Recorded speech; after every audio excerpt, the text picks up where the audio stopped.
Hi everyone, it's Charles from the Food People here. It's a great pleasure to be speaking to you all today and to be collaborating with Invest Northern Ireland and to be speaking to you today as part of this 3-day health and wellness e-seminar. And we start with the question, is health your wealth? And over the next 30 minutes, we'll be looking through the lens of health and wellness. We'll look to the future. We'll explore some of the relevant social forces alongside the future trends and the future trends horizon when it comes to health and wellness through the lens of food and drink. So that's what we've got in store for you over the next kind of 30 minutes or so.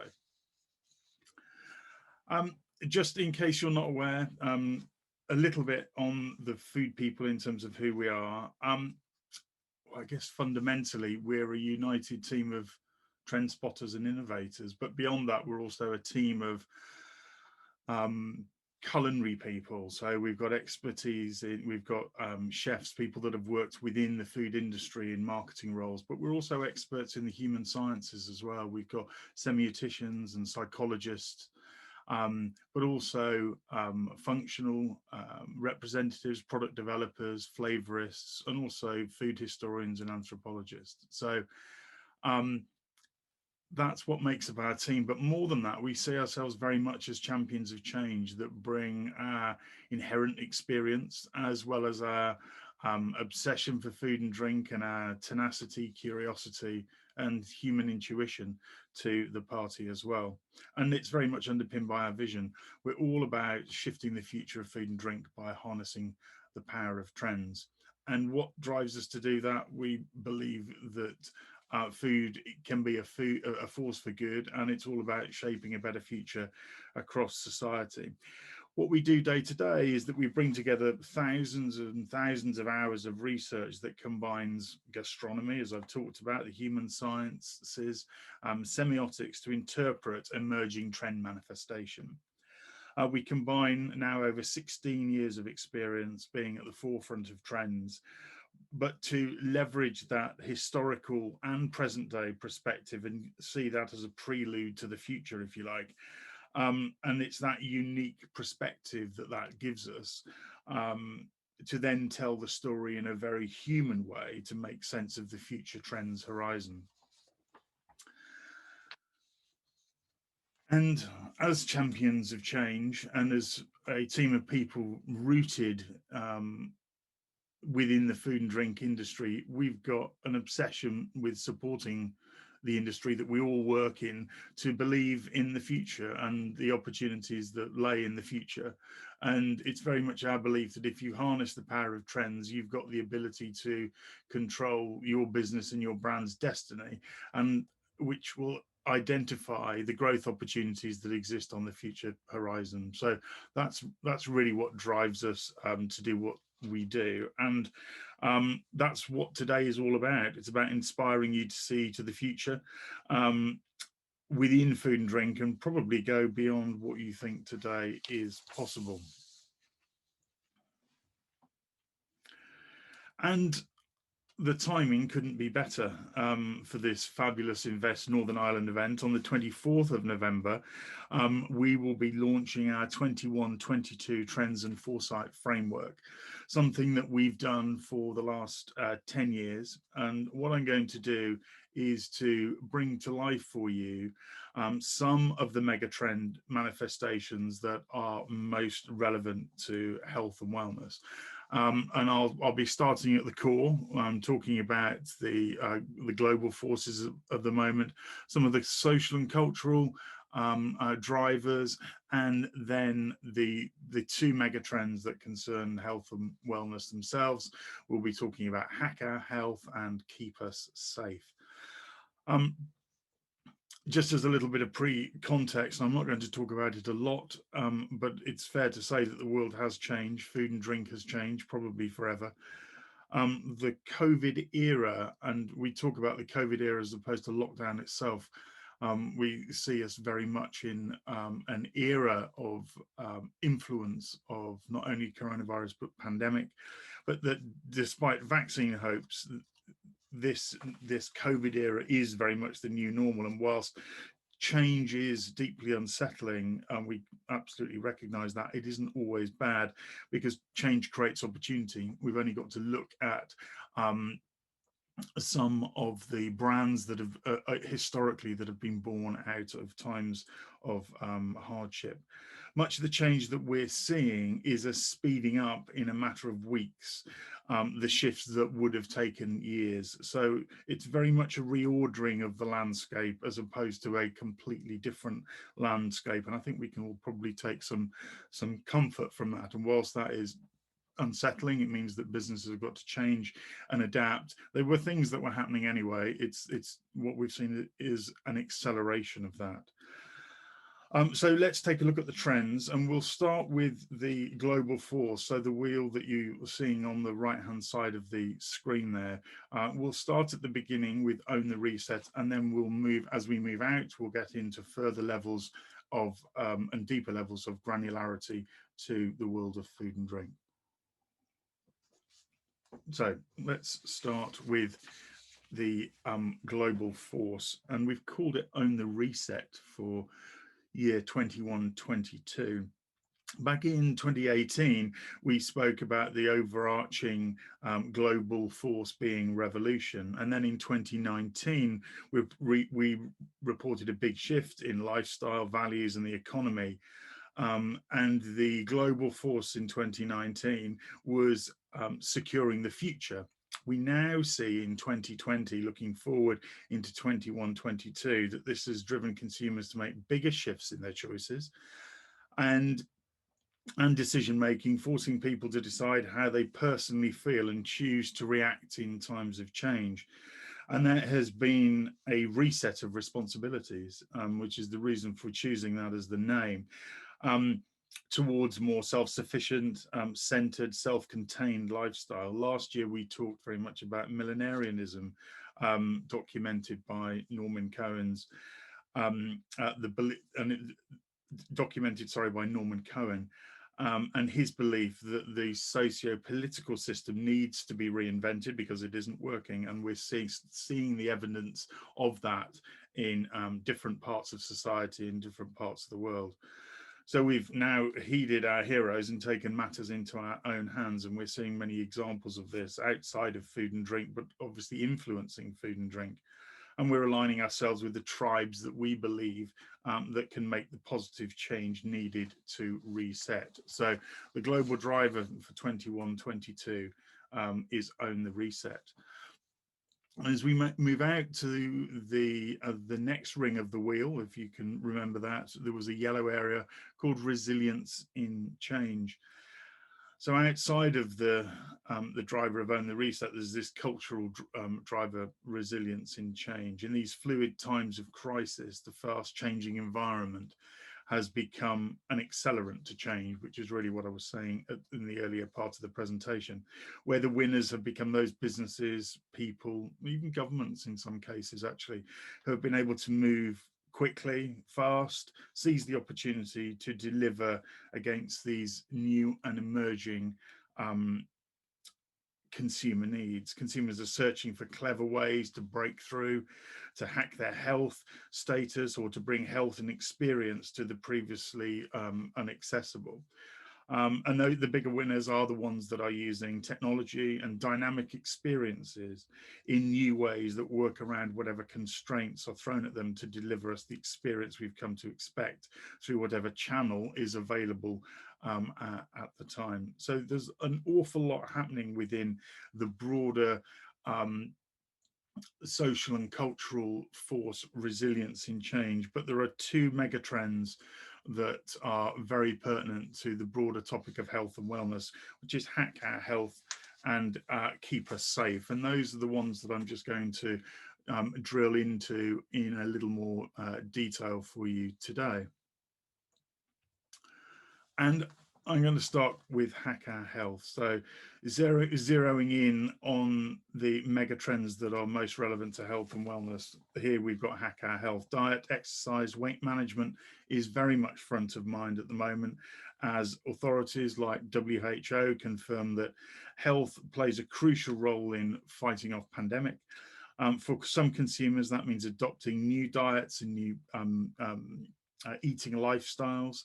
The ones that are very prominent at the moment, and we can see this from social media analysis and analytics, the keto diet, calorie counting in general, cert food is another one, and DNA diets are also becoming increasingly more popular, albeit off a smaller base. For others, it's about subtler changes to routine. So swapping particular foodstuffs out, things like riced vegetables, alternative sweeteners, or also functional products, adaptogenic teas. We're going to talk a little bit more about that in a few moments' time. Also, things like probiotic gut health remains very much a hot topic, particularly as we better understand the link between the gut and the brain. And indeed, mental health has never been more important than it is today. And consumers seeking out everything from mental wellness apps to CBD products in the quest for that mental space and relaxation. So what then are those cultural forces, those cultural driving forces behind this particular megatrend of hack our health? I suppose there's two that I would align to this particular area that are, I suppose, the propellant behind it. One is one that we've called the steady march of progress. So clever solutions for rapidly improving your health status usually flow from the inexorable march of technological breakthrough and scientific discovery. And for decades, new research and new products have come to the market in a steady stream, empowering people to monitor their state and enhance their overall fitness and wellness. And obviously now at a point where these are wearable, we can interact with them. And of course, they're increasingly more personal. So that, and when it comes to personal health, that drives knowledge and power, and with that power comes action. And then we've got smarter food, creative ways. Creativity always comes in bursts, but this year has seen an extra push towards finding clever ways to improve health. This comes in the form of technology that radically changes how much you know about your health and your food-to-food products using novel ingredients. So with the global crisis promoting people to reassess their priorities, the quicker, the more effectively food can meet the challenges of everyday life, the better. And the plenty of inventive minds are proving and are standing up to this new demand. So we've got this steady march of progress, and food is becoming smarter, and we're learning how to use it in smarter ways. So let's take a look at the trend manifestations themselves. So still within the area of hack our health. If you remember back to the wheel that I showed a few moments ago, we're now at the outer edge of that, and one of two mega trends relevant to health and wellness: hack our health. So what's actually happening within this particular space? Well, one of the areas, one of the kind of clusters of trend manifestation for today and into the future, we've got Lighten Up. The pandemic has shone a light on the importance of things like weight management and exercise, underlined when the WHO announced that a healthy diet plays a crucial role in fighting off coronavirus, as I've said. We've also got nationwide campaigns to reduce obesity around restrictions. Taxes are also being levied on, inverted commas, unhealthy foods. And it was recently announced that Soup and Shakes weight loss plan would now be offered by the NHS in an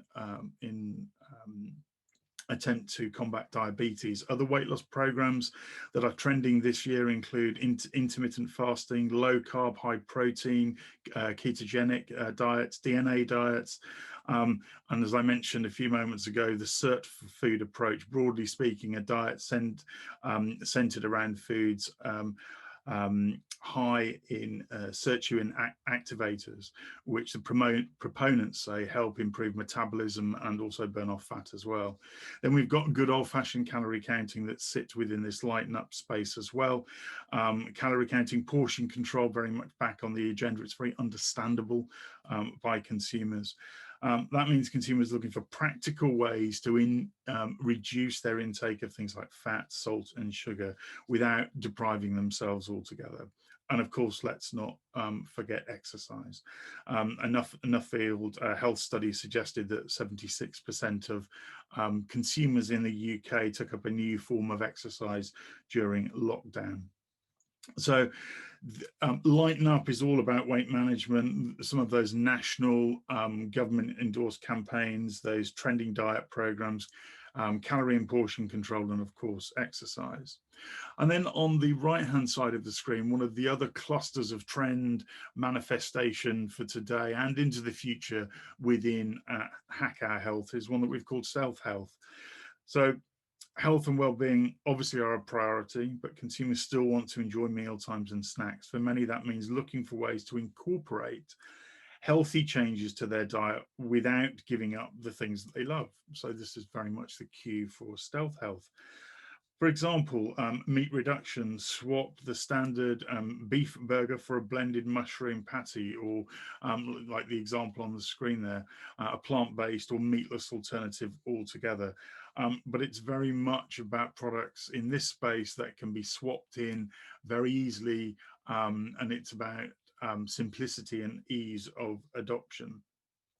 Struggling to fit in 5 a day, it's about some of the very clever and compelling hidden veggie products. If you're cutting out on carbs, swap slices of toast for sweet potato, white rice for cauliflower, and so on. And let's not forget sugar reduction. It's front of mind for consumers, but the reality is everyone still wants that little sweet treat from time to time. So the popularity of natural alternatives to traditional sugar continued to surge. Think things like monk fruit extracts, yacon root, agave, date, stevia, coconut sugar. We're seeing increased amounts of those types of products on back of packs. And as consumers, we're all told you are what you eat. So they're increasingly looking to swap out processed goods for that sort of natural alternative. In essence, it's about food that looks and tastes the same as what you're used to, but it's that little bit better for you. So I guess the trend territories within, or the manifestation territories within stealth health, those familiar comfort foods that have been made that little bit better: meat, salt, and carb reduction. Still a focus on 5 a day, less sugar but the same sweet taste, and we're also seeing more from clean, natural, and organic in this space as well. And sticking within Hack Our Health, we've got Supergut. So gut health has been a hot topic for a while now. A trap around the supermarket today throws up all manner of gut-friendly products. Kimchi, kefir, kombucha, as well as a range of products, a range of other products, chocolates, cereals, crisps, and much more, boosted with probiotics and fiber. But the appeal of these has gone way beyond simply good digestion. We understand better the vital role played by the gut in overall health and well-being. Indeed, it's widely stated fact that around 70% of the body's immune cells are actually found in the gut, and with immunity certainly at the moment and within this era being of paramount importance, that's an important message. But what consumers are beginning to realise that it's also the link between a gut and our mental health through the gut-brain axis. And indeed, it's said that more than 90% of the body's serotonin, i.e., aka our kind of humans' happy chemical, is produced in our gut. With mental health a pressing issue this year, it's no surprise that gut happy and happy mind revelation has only been bolstered by the importance of gut health for consumers. So expect to see plenty more in and around this space. So some of the manifestations of this: prebiotic, probiotic, and the link with fiber as well. Those kind of three things being very important. Going beyond things like kimchi and kefir that we've become very familiar with. It's about the immune functionality within Supergut, that gut-brain link.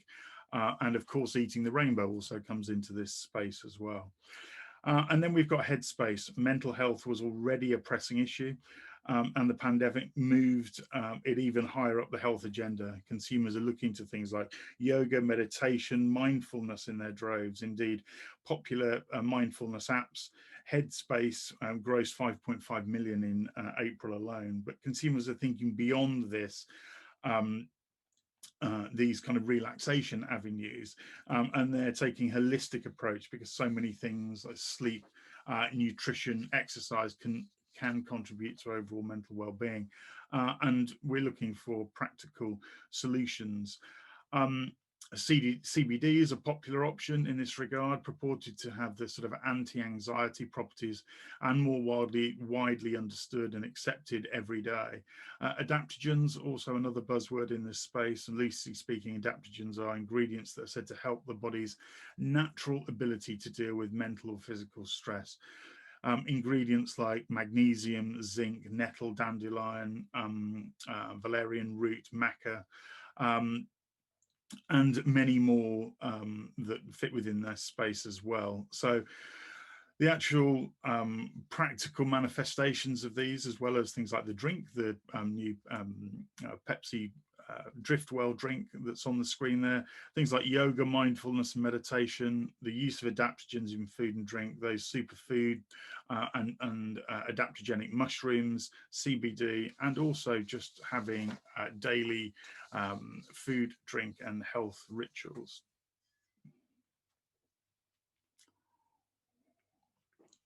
And then moving on to the last two within this particular area of Hack Our Health, we've got DigiHealth. So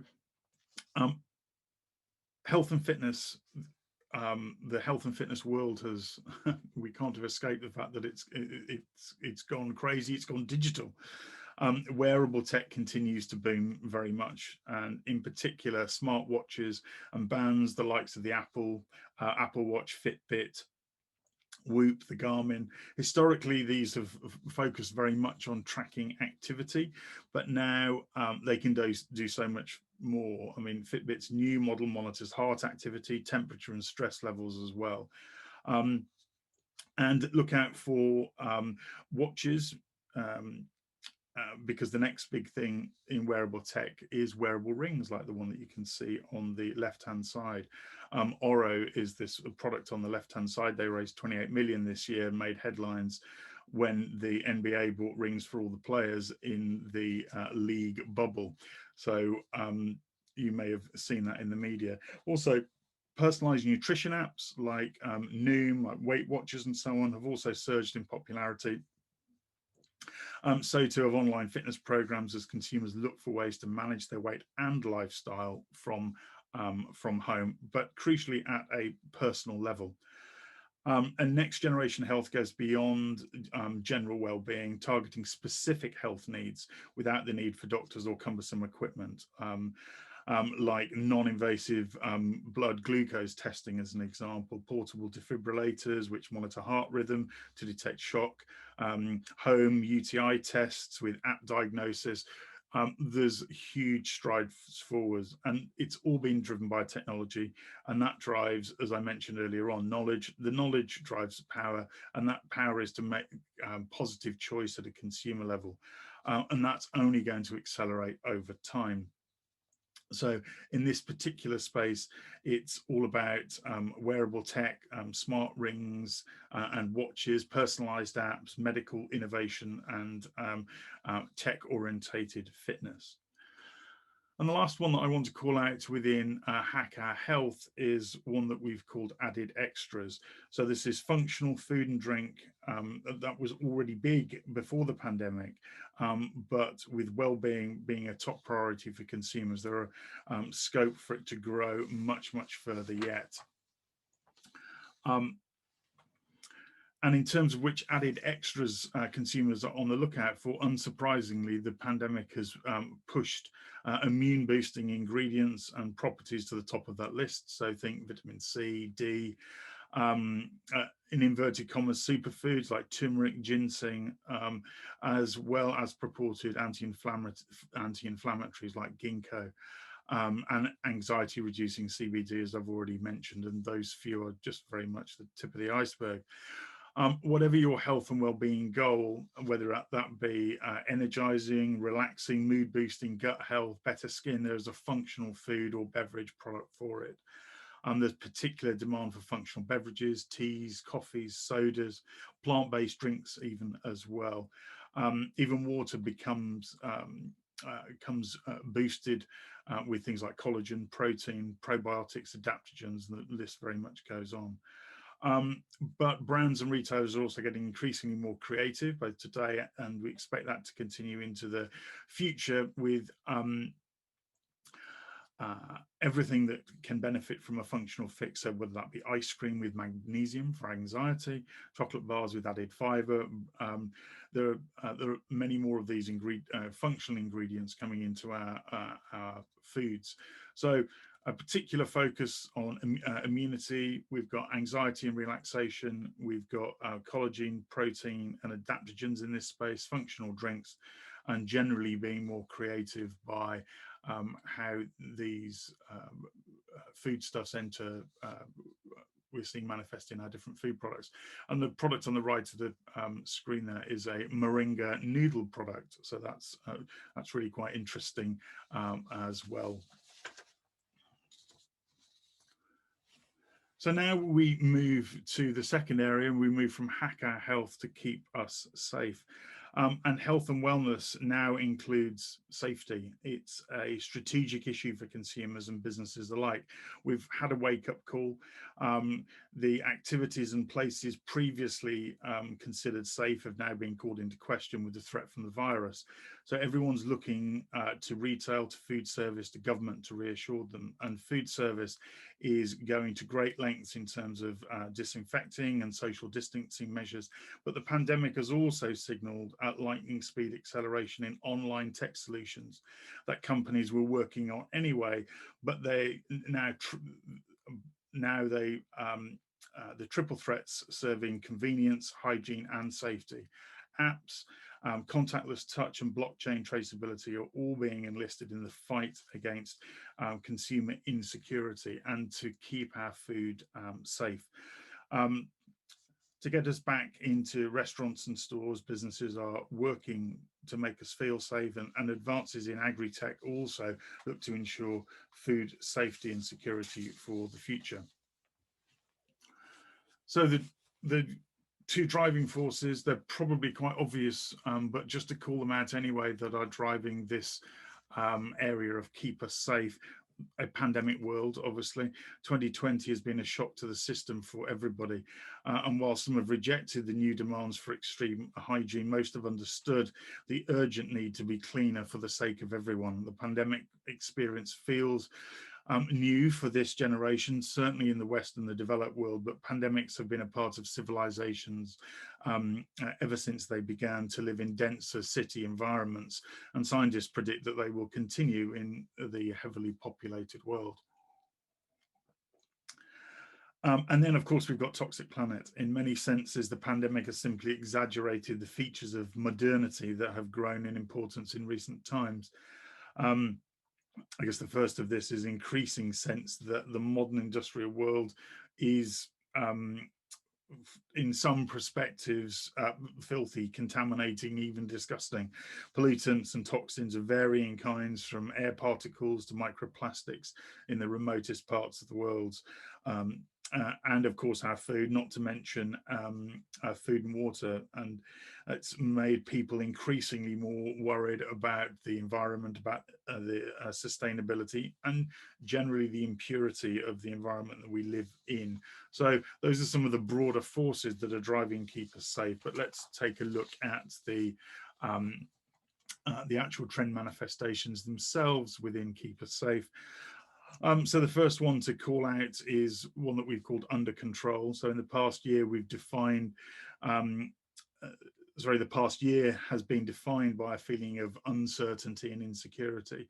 And aside from the pandemic itself, we've experienced a changing government guidelines at a moment's notice, contributing to that feeling of a loss of control. So consumers want to gain control, control the things that they can manage.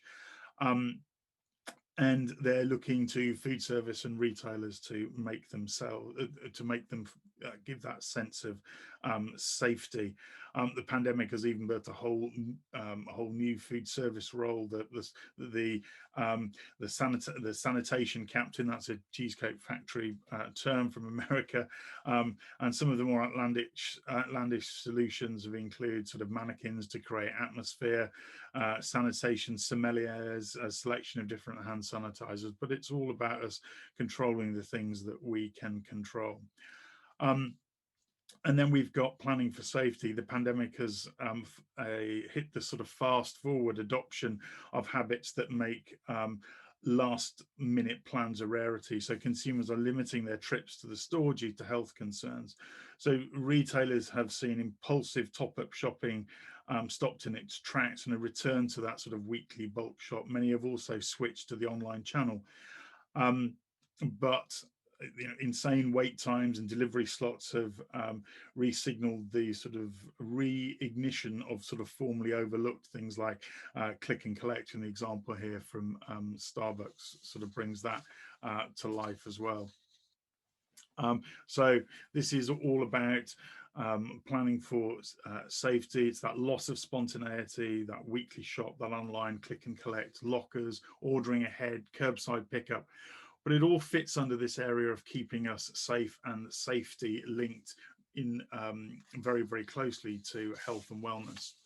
And then some of the other areas that influence this particular space as well. Human touch, in the form of contactless, has become human touch has become a somewhat dirty concept, if you like, thanks to the pandemic. But the reality is so many consumers already considered cash and food handling a little bit gross, if you like, hence the progress in touch to pay and digital wallets. Now everyone's adopting that technology with good reason, of course. The Centers for Disease Control and Prevention advises that it's not just money that's untouchable. There's a boom in automatic doors and contactless delivery as well. Robotics and automation very much reduce human crowding, as well as enabling human contact-free transactions as well. We've seen contactless robotic food delivery in QSR, like the example here from KFC in Russia. We've also seen advancements in food service robots, robotic cleaning, and in older forms of automation. Getting a facelift in today's climate is also vending as well. So contactless, very much about hygiene, about tap to pay, contactless delivery, robotics in retail and food service, and also smart vending as well. And within this particular area, we're also seeing a shift towards overall streamlining. Operators have been fleet of foot in responding to quickly evolving needs, ensuring a continued and smooth service. When dining became undesirable or even impossible in some cases, outlets answered with walk-up windows, dating back to the bubonic plague. We had walk-up windows, but technology has also been the oil to the machine as well. Apps very much enabling ordering, stock checking in real time before making that trip, and to get into the queue without physically getting in line as well. So streamlining of services, systems, in order to process volume, but with fewer dine-in or physical shoppers. Some QSRs are getting really serious about smoothing out of the entire path to purchase. Taco Bell's mobile stores are really, really good example of that. In the Burger King store of the future, prototype boasts dedicated mobile order unit, curbside pickup or areas, exterior dining, and sustainable elements, with the whole experience being touch-free as well. So streamlining, very much about safety and convenience, smoother path to purchase, these walk-up windows, apps to check stock, order, and to queue in a virtual sense, and also drive through as well. The last area that I wanted to touch on within this particular space is digital supply chains. And again, this very much keeps us, part of keeping us safe. Online retail is expected to more than double its market share by 2025. But beyond retail, digitization of the entire supply chain has become more pressing than ever, with COVID links to animal food markets and imported frozen goods. Consumers want to be assured that what they're eating is safe, and the whole QR codes and apps that link to blockchain technology very much comes into play here. And this really lovely example from Princes Foods and Napolina here, bringing that to life on the screen. So this DigiSupply is all about online retail boom, blockchain, the traceability element, direct to consumer, and also robotic farming fits into this space as well. So we asked the question, is health your wealth? Well, the onset of this global pandemic has shone a spotlight on some of the underlying health crises and issues facing people today, from stress and anxiety and mental wellness, diet, digestive issues, and more. And we're understanding that our bodies are our most precious asset and can no longer be taken for granted. So yes, health is very much your wealth. Many consumers are taking increased interest in their personal wellness and wanting to be as healthy as they can, particularly when it comes to supporting immunity. And despite the comfort eating and baking of lockdowns, we're more focused on our well-being than ever before. So whether it's gut health linked to immunity, whether it's a focus on products for mental wellness and nutrition, whether it's help and support with sleep routines and exercise, functional fortified foods, helping consumers change their eating habits, continuing support for less is more, perhaps even new day parts like active lunch times, or whether that be contactless, streamlined, or automated food experience, health is very much your wealth today and will be into the future as well. Just a note, we're very much here to help and support, and as part of supporting the food and drink industry in these unprecedented times, we've run a number of webinar series examining the shorter and longer term links of the impact of the impact on food and drink, and the future foresight horizon in the COVID era. So do follow our social media channels, in all of those on the screen: Instagram, Twitter, Facebook, LinkedIn, and YouTube. It's all free to access our content in that particular area. So I circle right back to our purpose right at the beginning and just ask you to consider, how are you shifting the future of food and drink? Thanks for listening.